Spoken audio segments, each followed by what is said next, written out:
Happy life happen miracle എന്ന YouTube ചാനലിലേക്ക് എല്ലാവർക്കും ഒരിക്കൽ കൂടി ഹൃദ്യമായ സ്വാഗതം. ഇന്ന് ഞാൻ നിങ്ങളോട് ഷെയർ ചെയ്യാൻ പോകുന്നത് സെൽഫ് ലവിനെ കുറിച്ചാണ്.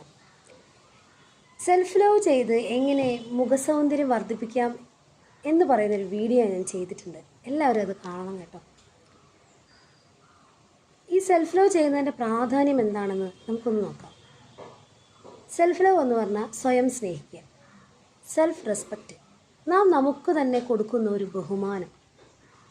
പലപ്പോഴും നമ്മുടെ ജീവിതത്തിൻ്റെ സാഹചര്യങ്ങൾ നോക്കി നാം എപ്പോഴും എന്താണ് പറയാറ്?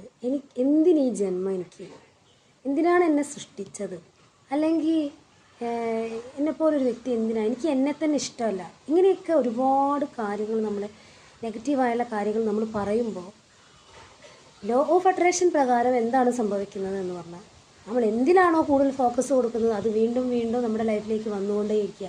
അപ്പോൾ നിങ്ങളിത് ഇങ്ങനെ പറയുന്ന സമയത്ത് എന്താണ് സംഭവിക്കുന്നത്?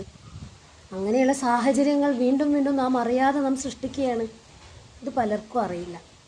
സ്വയം വാല്യൂ നമ്മൾ കൊടുക്കണം. പല പരാജയങ്ങളും പല പ്രശ്നങ്ങളിലൂടെയും നമ്മൾ കടന്നു പോകുമ്പോൾ നമുക്ക് ഒരു വാല്യൂ നമുക്ക് കൊടുക്കാറില്ല. ആരെങ്കിലും നമ്മെ ബ്ലെയിം ചെയ്യുമ്പോൾ തീർന്നു. അതിലാണ് എൻ്റെ ജീവിതം പെടുന്നത്. അല്ലെങ്കിൽ അവരുടെ നിയന്ത്രണത്തിലാണ്, അവരുടെ വാക്കുകൾക്ക് പിറകെ പോയി അതിൽ കുറേ നെഗറ്റീവായ കാര്യങ്ങൾ ചിന്തിച്ച് വീണ്ടും അത് നാം തന്നെ അട്രാക്റ്റ് ചെയ്യുകയാണ്. അതുകൊണ്ടാണ് എപ്പോഴും പറയുന്നത് നമ്മുടെ ജീവിതത്തിൻ്റെ ഉത്തരവാദി നമ്മൾ തന്നെയാണെന്ന്. കാരണം ഒരു ഇന്നർ പവർ നമുക്കുണ്ട്. ഈ ഇന്നർ പവറിൻ്റെ ആ ഒരു പവർ നമുക്ക് അറിയുന്നില്ല, പലർക്കും അതറിയില്ല. മനുഷ്യന് തന്നെയാണ് നല്ല ദിവ്യശക്തിയുള്ളത് എന്നുള്ളത്. അത് ആർക്കും മനസ്സിലാകുന്നില്ല എന്നതാണ് വാസ്തവം. നമ്മുടെ ഉള്ളിലുള്ള ദിവ്യശക്തി പുറത്തെടുക്കുക, എന്നാൽ മാത്രമാണ് നമുക്ക് വിജയിക്കാൻ സാധിക്കുകയുള്ളൂ. കാരണം നമുക്കറിയാം, നമ്മൾ എന്തിലാണോ ഫോക്കസ് കൊടുക്കുന്നത് അത് നമ്മുടെ ലൈഫിലേക്ക് അട്രാക്റ്റ് ചെയ്യുമ്പോൾ നമ്മളെപ്പോഴും പോസിറ്റീവായി ഇരിക്കണം എന്ന് പറയുന്നത് അതുകൊണ്ടാണ്. അപ്പോൾ സെൽഫ് ലവ് ചെയ്യേണ്ട പ്രാധാന്യം എന്ന് പറയുന്നത് സെൽഫ് റെസ്പെക്റ്റ്. ഈ സെൽഫ് റെസ്പെക്റ്റ് വർദ്ധിക്കുമ്പോൾ നമുക്ക് നമ്മളോട് തന്നെ എന്താണ് റെസ്പെക്റ്റ് വരുമ്പോൾ എന്താവും? മറ്റുള്ള വ്യക്തികളിൽ നിന്നും നമുക്ക് റെസ്പെക്റ്റ് കിട്ടും. നമ്മളിതിങ്ങനെ പറഞ്ഞുകൊണ്ടിരിക്കുന്ന, അതായത് എനിക്ക് എന്നെ ആർക്കും വേണ്ട, എന്നെ ആർക്കും ഇഷ്ടമല്ല, ഞാൻ ഇങ്ങനെ ആയിപ്പോയി എന്നിങ്ങനെ പറഞ്ഞുകൊണ്ടിരിക്കുമ്പോൾ ഓൾറെഡി വേറൊരു വ്യക്തികളിൽ നിന്നും അതുതന്നെയായിരിക്കും നമ്മൾ നേരിടേണ്ടി വരിക. അപ്പോൾ നമുക്ക് തന്നെ ഒരു മൂല്യം നാം കൽപ്പിക്കണം. പിന്നെ നമ്മുടെ ശാരീരികമായ, അല്ലെങ്കിൽ നമുക്ക് വേറെ എന്താ പറയുക, ശാരീരികമായ എന്തെങ്കിലും, അപ്പോൾ നിങ്ങൾ വിചാരിച്ച ഒരു പേഴ്സണാലിറ്റി ഡെവലപ്മെൻറ്റ് ചെയ്യാനാണോ, അങ്ങനെ ഇതൊക്കെ പിന്നെ ജോലി സംബന്ധമായ കാര്യങ്ങൾ, റിലേഷൻഷിപ്പിലെ ഭാഗങ്ങളാണ്. അവിടെയൊക്കെ നമുക്ക് ഈ സെൽഫ് ലവ് ഉപയോഗിക്കാം എന്നുള്ളതാണ്. അതായത് ഇപ്പം നിങ്ങൾ ഒരു ഓഫീസിൽ വർക്ക് ചെയ്യുകയാണെന്ന് വിചാരിക്കുക. അപ്പോൾ അവിടെ നിങ്ങളെ സഹപ്രവർത്തകരുണ്ടാവും. അപ്പോൾ നിങ്ങൾ വിചാരിക്കുകയാണ് അവരുടെ അത്ര പോരാ, എനിക്ക് അത്രയും ഒരു കഴിവൊന്നുമില്ല, ശാരീരികമായിട്ടും എനിക്ക് അത്രയും വലിയൊരു ഇതൊന്നുമില്ല എന്നുള്ളൊരു ചിന്ത മാത്രം മതി നമ്മെ ബാക്കോട്ട് വലിക്കാൻ. പകരം എനിക്ക് എൻ്റേതായ മൂല്യമുണ്ട്, എനിക്ക് എൻ്റേതായ വാല്യൂ ഉണ്ട്, എനിക്ക് എൻ്റേതായ റെസ്പെക്റ്റ് ഞാൻ കൊടുക്കുന്നുണ്ട്. എന്നെ എങ്ങനെ എത്രത്തോളം ദൈവം ഏത് രൂപത്തിലാണോ എന്നെ സൃഷ്ടിച്ചത് ആ രൂപത്തിൽ ഞാൻ ഹാപ്പിയാണ്, ഐ എം കോൺഫിഡൻറ്റ്. അങ്ങനെയുള്ള ചിന്ത നിങ്ങൾ കൊണ്ടുവന്നു നോക്കും, നല്ലൊരു മാറ്റം നിങ്ങൾക്ക് തിരിച്ചറിയാൻ സാധിക്കും. അല്ലെങ്കിൽ എന്താണ് സംഭവിക്കുന്നതെന്ന് അറിയാമോ? നമുക്ക് എവിടെ ഒരു വില ഉണ്ടാവില്ല. എവിടെ നമുക്കൊരു വില, നമുക്ക് സ്വയം നമ്മൾ റെസ്പെക്റ്റ് ചെയ്തില്ലെങ്കിൽ മറ്റുള്ളവർ അത് തന്നെയാണ് നമ്മളോട് കാണിക്കുക. എല്ലാവരും ഒരുപോലെയല്ല. സ്വഭാവത്തിൻ്റെ കാര്യത്തിലാണെങ്കിലും രൂപത്തിൻ്റെ കാര്യത്തിലും പലരും വ്യത്യസ്തരാണ്. ഒരാളുടെ ശരീര സൗന്ദര്യം മാതിരിയല്ല വേറൊരാളുടേത്, വ്യത്യാസമുണ്ട്. അപ്പോൾ നമ്മൾ ഇടിച്ച് താഴ്ത്തി വേറൊരാൾ നമ്മെപ്പറ്റി പറയുമ്പോഴും എന്താണ് അവിടെ സംഭവിക്കുന്നത്? നമുക്ക് നമ്മളോടുള്ള മൂല്യം കുറഞ്ഞു പോകും. ഞാൻ ഇങ്ങനെ ആയിപ്പോയി.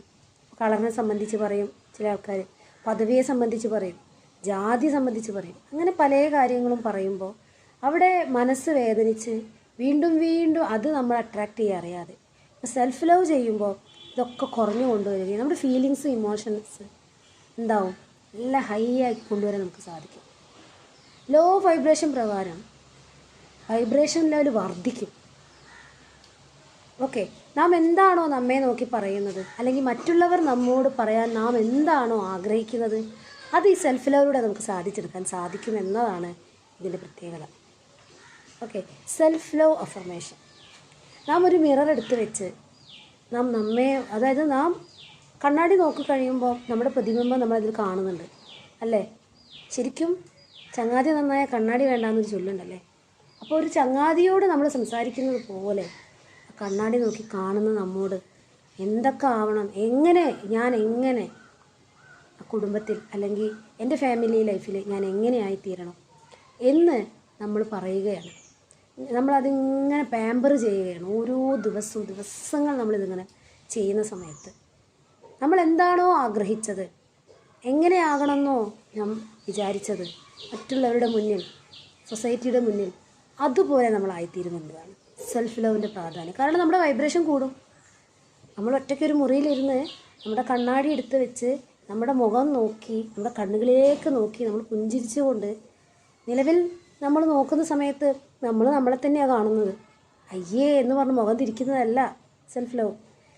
എത്രത്തോളം എനിക്ക് സ്നേഹിക്കാൻ കഴിയുമോ, ഒരു വ്യക്തിയെ നിങ്ങൾക്ക് എത്രത്തോളം, അതായത് നിങ്ങൾക്ക് ഇഷ്ടപ്പെടുന്ന ഒരു സുഹൃത്ത്, എന്തിനും ഏതിനും നിങ്ങൾക്ക് ആ വ്യക്തി ഇഷ്ടമാണ്. നിങ്ങളെ വിളിച്ചാലൊക്കെ അവർ വരും.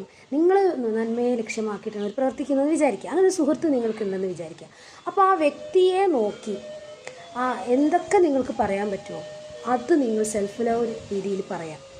ഇങ്ങനെ നിങ്ങൾ ചെയ്യുമ്പോൾ നിങ്ങളുടെ വൈബ്രേഷൻ ഹൈ ആവുകയും നിങ്ങളുടെ ഫീലിങ്സ് ഇമോഷൻസൊക്കെ ലെവലിലേക്ക് കൊണ്ടുവരികയും അതുപോലെ നിങ്ങളുടെ ലൈഫ് മെച്ചപ്പെടുത്തിയെടുക്കുവാൻ നിങ്ങൾക്ക് സാധിക്കുകയും ചെയ്യും.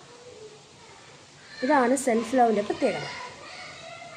സെൽഫ് ലവ് എന്ന് പറയുമ്പോൾ ഒരു തരം സെൽഫ് അഫർമേഷൻ തന്നെയാണ് നമ്മളിവിടെ പറയുന്നത്. ഓക്കെ, അഫർമേഷൻ എന്ന് പറയുന്നത് നമ്മൾ എന്താണോ ആയിത്തീരാൻ ആഗ്രഹിക്കുന്നത്, പോസിറ്റീവായ കാര്യങ്ങൾ നമ്മൾ പറയുക എന്നുള്ളതാണ്. ഓക്കെ, അപ്പോൾ സെൽഫ് ലവ് പറയുമ്പോൾ നമ്മിപ്പോഴും നമുക്ക് വേണ്ടതായ കാര്യങ്ങൾ മിറർ നോക്കി പറയാൻ ശ്രദ്ധിക്കുക. എന്നും രാവിലെ എഴുന്നേറ്റ് വരുമ്പോൾ മുഖം കഴുകാൻ വേണ്ടി നമ്മൾ കണ്ണാടി നോക്കും. അപ്പോഴും നമ്മൾ പറയുക, നമ്മുടെ മുഖത്തേക്ക് നോക്കി, വാവ് യു സോ ബ്യൂട്ടിഫുൾ, നീ നല്ല സ്മാർട്ടായിരിക്കുന്നല്ലോ, ഇതിൻ്റെ രഹസ്യം എന്താണ്, നിന്നെ എല്ലാവരും അപ്രീഷിയേറ്റ് ചെയ്യുന്നുണ്ടല്ലോ, പണ്ടത്തെ പോലെ അല്ലല്ലോ, നിനക്ക് നല്ല ചേഞ്ച് വന്നിട്ടുണ്ടല്ലോ. ഇങ്ങനെയൊക്കെ നിങ്ങൾക്ക് വേണ്ടതായ കാര്യങ്ങൾ കണ്ടുപിടിച്ച്, ഓക്കെ, നിങ്ങൾ എങ്ങനെ മറ്റുള്ളവർ നിങ്ങളെ നോക്കി പറയണമെന്ന് നിങ്ങൾ ആഗ്രഹിക്കുന്ന കാര്യങ്ങൾ, അല്ലെങ്കിൽ നിങ്ങൾക്ക് എത്ര വാല്യൂ നിങ്ങളെ ബന്ധുക്കളും നിങ്ങളെ കൊളീഗ്സും നിങ്ങളെ സഹപ്രവർത്തകരും അതുപോലെ നിങ്ങളെ എന്താ പറയുക ഫ്രണ്ട്സും നിങ്ങൾക്ക് വാല്യൂ തരണമെന്ന് നിങ്ങൾ ആഗ്രഹിക്കുന്നുവോ, അതേപോലെ നിങ്ങളൊരു സുഹൃത്തിനോട് സംസാരിക്കുന്നത് പോലെ നിങ്ങളുടെ കണ്ണുകളിൽ നോക്കി നിങ്ങൾ സംസാരിക്കുക. ഇങ്ങനെ നിങ്ങൾ ദിവസം ചെയ്യുമ്പോൾ എന്താണ് സംഭവിക്കുന്നത്? അതായിത്തീരും.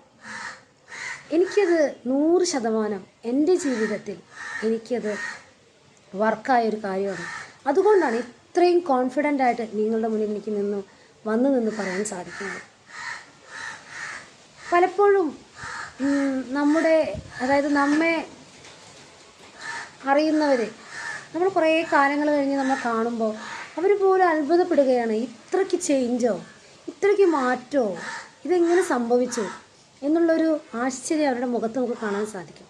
ചിലർ നമ്മുടെ മുഖത്ത് നോക്കി പറയും, ചിലർ പറയുകയില്ല. അത്രയ്ക്കും പവറുണ്ട് ഈ സെൽഫ് ലവിന്. അപ്പോൾ സെൽഫ് ലവ് എല്ലാവരും ചെയ്യുക.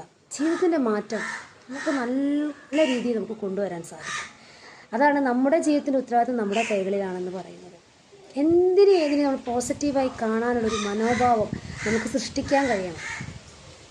നമുക്ക് ലൈഫിൽ എന്തെങ്കിലും പ്രശ്നം വരുമ്പോൾ, നെഗറ്റീവ് സിറ്റുവേഷൻ വരുമ്പോൾ കൂടുതൽ പ്രതിരോധിക്കാൻ ചെല്ലാതെ ആ സിറ്റുവേഷനെ, അതായത് ആ സിറ്റുവേഷൻ നിങ്ങളെ വേദനിപ്പിച്ചിട്ടുണ്ടാവും, ഭയങ്കര വേദന നിങ്ങൾക്ക് തന്നിട്ടുണ്ടാവും. പക്ഷേ അത് ഒരുപാട് പേരോട് നമ്മളത് പങ്കുവെക്കുമ്പോൾ അതിൻ്റെ വ്യാപ്തി കൂടുകയാണ് ചെയ്തത്. പ്രതിരോധിക്കാൻ ശ്രമിക്കുമ്പോൾ എന്താണ് സംഭവിക്കുക എന്ന് പറഞ്ഞാൽ വീണ്ടും അത് കൂടുതൽ ശക്തിയോടെ നമ്മിലേക്ക് തന്നെ തിരിച്ചു വരും. പകരം നമ്മൾ വിട്ടുകളയാൻ ശ്രദ്ധിക്കുക. എന്നിട്ട് ആ സിറ്റുവേഷനെ പോസിറ്റീവാക്കി മാറ്റുവാൻ നിങ്ങൾക്ക് കഴിയുമെങ്കിൽ വിജയിച്ചു. ഇങ്ങനെയായിരിക്കണം നമ്മുടെ ലൈഫിനെ നമ്മൾ നോക്കി കാണേണ്ടത്.